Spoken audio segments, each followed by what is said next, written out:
Which Mortal Kombat characters can defeat Scorpion? It's no easy task since Scorpion never stays dead. That's right, he's reborn in the Netherrealm after every defeat, meaning only specific characters can keep him down for good. For everyone else, good luck. Because like Quan Chi learned the hard way, Scorpion will chase you for decades without giving up. So today, let's rank every Mortal Kombat character against Scorpion. Who makes him sweat, who can defeat him, and who can capture him like an SCP. Don't skip to the end, alright? You'll be very confused, and I hate answering the same questions over and over again, so please just watch the video, it's not that long. Leave a like down below for Scorpion, because he really deserves it after losing his family, his clan, and also his face. How about a kiss, baby?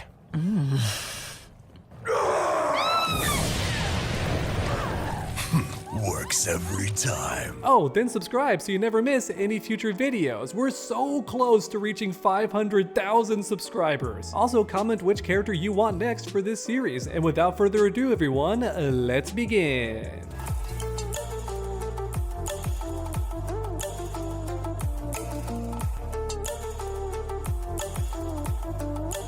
First up is the defeated forever tier, meaning these characters can actually remove Scorpion from the board, alright? Take him completely out of the equation. Obviously, the best first example is Kronika. She can create pocket dimensions. That's where she kept Shang Tsung, Nightwolf, and other beings she felt were an actual threat. Not Liu Kang or Raiden though. Despite saying herself that they're the biggest threat. Don't think about it too hard, the Mortal Kombat 11 writing is pretty bad. Next up we have Onaga. Scorpion is actually aware of the Kami Dogu, so that's a good start, but he lacks the powers and abilities to take down Onaga. Only Shujinko was able to do that because he's an X-Men that can absorb the powers of everyone he trains under. And even with all of that, he needed Nightwolf's help to keep Onaga's soul trapped forever. Then we have Garrus, who can literally freeze time. Yeah, like straight up. There's never any limits put on this power, by the way, so theoretically, Garrus could keep Scorpion frozen forever, like until the end of time. However, if you're wondering why Garrus only does this ability at specific times, the writing never explains it. Finally, we have Nightwolf, who can literally trap your soul with magic. That's right, Nightwolf is pretty overpowered, and a lot of fans don't realize this. He took down Sindel in Mortal Kombat 9, which means he could take out Scorpion too, and then trap his soul forever. Obviously, more characters go in this tier, but for now, let's move on and put about 4 or 5 characters in each row. The no threat tier, so these characters aren't fazed by Scorpion. They can't defeat him forever, but they're also way too strong for Scorpion to stand a chance, or they just can't stay dead. A great first example is Cetrion. She's way too powerful for Scorpion. Like straight up, what's he gonna do? Along with Shao Kahn, this guy's way too overpowered for Scorpion. What's the guy gonna do? Then on top of that, Shao Kahn knows soul magic. A lot of people forget this, so theoretically Shao Kahn could rip Scorpion's soul out and just keep it forever. Along with Shang Tsung, the soul master himself. Keep in mind though, he learned these abilities from Shao Kahn. Regardless, the point is Scorpion would stay gone forever if his soul was ripped out. Then finally we have Blaze. This guy's just too powerful for Scorpion. Like, come on, Taven was barely able to beat him, and that guy casually took out Raiden, and I mean Dark Raiden, who does not hold back and was definitely going for the kill. Oh wait, Shinnok, might as well put him next to Cetrion since they're the same being, and in fact, they're siblings, for anyone watching who's not aware. Alright, next up is the wins once tier, so these characters could beat Scorpion, but eventually he'd win if his revenge was strong enough since the guy never stays dead. An easy example is Liu Kang. Of course he's gonna win the first fight, but Scorpion would just keep coming, and since Liu Kang's human, eventually he's gonna lose, either because he's tired or Scorpion jumps him while sleeping. You get the idea. The same goes for Sub-Zero, Kung Lao. Raiden would definitely beat Scorpion, though I think Scorpion would kill him. Then again, in the original lore, gods can't stay dead. They always reincarnate, which is why Shujinko's back in Mortal Kombat 4 despite dying to the original Sub-Zero, Bi-Han. Which means actually I should put these guys in no threat since they don't stay dead. Fujin and Raiden go in tier number 2. So instead, let's put Ermac here and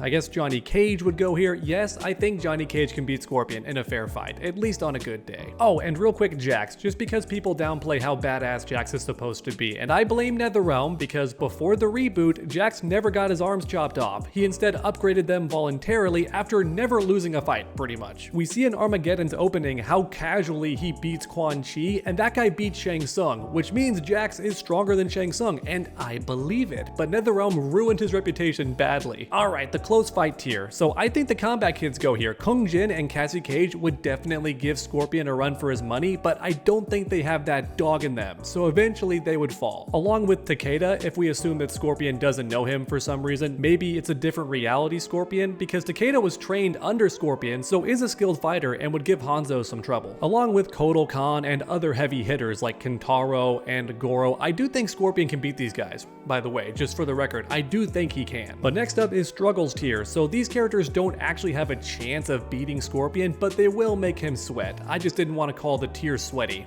because it feels kind of weird. Anyway, Sector and Cyrax go here. I think both of them give Scorpion a tough time on their own, and together they could beat him, but this tier list implies they're fighting separately. Along with Kenshi and Shiva, that's right. I think Kenshi would make Scorpion struggle, but sadly his loss record is high, losing to Suhao and also Mavado off screen. It's embarrassing. For whatever reason, Kenshi can't win fights, which sucks because he's such a cool character, but the writing is there, right? He's got a bad track record. Along with Shiva, despite MK11 trying to retcon her, Shiva didn't have a ton of wins, even back in the Midway era. Alright, who else goes down here? Oh, Moloch and Draman go down here, since together they actually beat Scorpion, but separately I think he would just struggle, along with Melina. Let's put her there too. Maybe in front of Draman though. Alright, back to the top, and now it's time to finish this tier list, so I'm gonna start rapid firing with shorter explanations.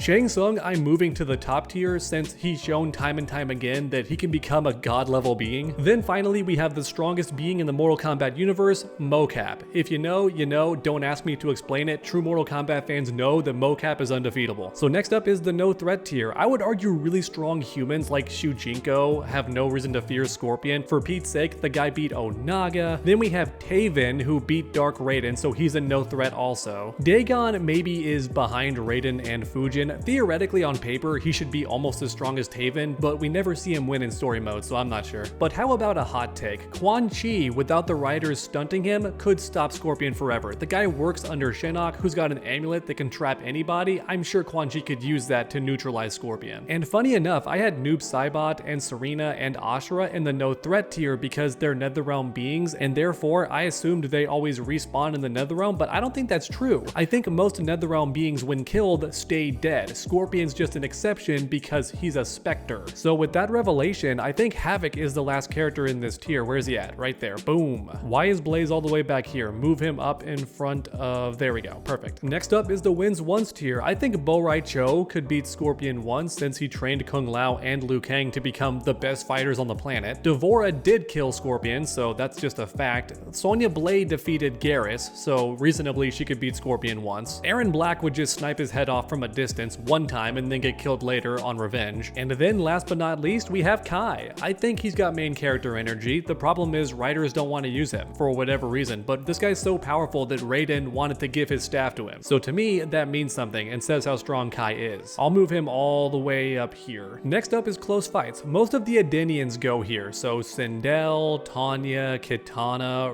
Rain, Jade. Yeah, you get the idea. All in various orders, they're going here. What about Noob Saibot though? Could he beat Scorpion? I think a Midway era Noob Saibot definitely could. Mortal Kombat 11 Noob Saibot, it just depends how the writers feel. Sometimes he's OP, other times he's not. For now, I'll put him like behind Ermac. Hotaru would definitely be a close fight. What about Jackie? So Sonika XD got mad at me for putting Jackie in the struggles tier, but for me, it feels like she's the writer's favorite, and that's the only reason she wins. When I think about her abilities and toolset, it's not that impressive. She can punch pretty hard and she can jump far. That's it. That's all she's got, which is why I think she belongs in the bottom tier, but for Sonika XD's sake, maybe I'll put her behind Kitana or Rain. I'm putting her behind Rain, since canonically Rain is supposed to be powerful. And alright everyone, all that's left is the struggles tier, which isn't that big of a deal, so there you go. The tier list is entirely done now. Mavado, I guess, deserves an explanation. This guy defeated Cabal off screen. Yeah, the guy with super speed was soloed by Mavado, and then Suhao defeated Kenshi off screen, I think. Or was that also Mavado? Either way, both of them are in the struggle tier for that reason. They have some good wins. And alright everyone, there you have it. Every Mortal Kombat character versus Scorpion. Who beats him forever, characters he can't beat, characters who beat him once, close fights, and characters that make him struggle. Thank you so much for watching, and I hope you enjoyed it. This channel's a gift. I love making videos for you guys all the time, so if you take a moment and like the video, I really do appreciate it. Then subscribe so you never miss any future content. Make sure to come back next time, everybody, and as always, stay underdogs.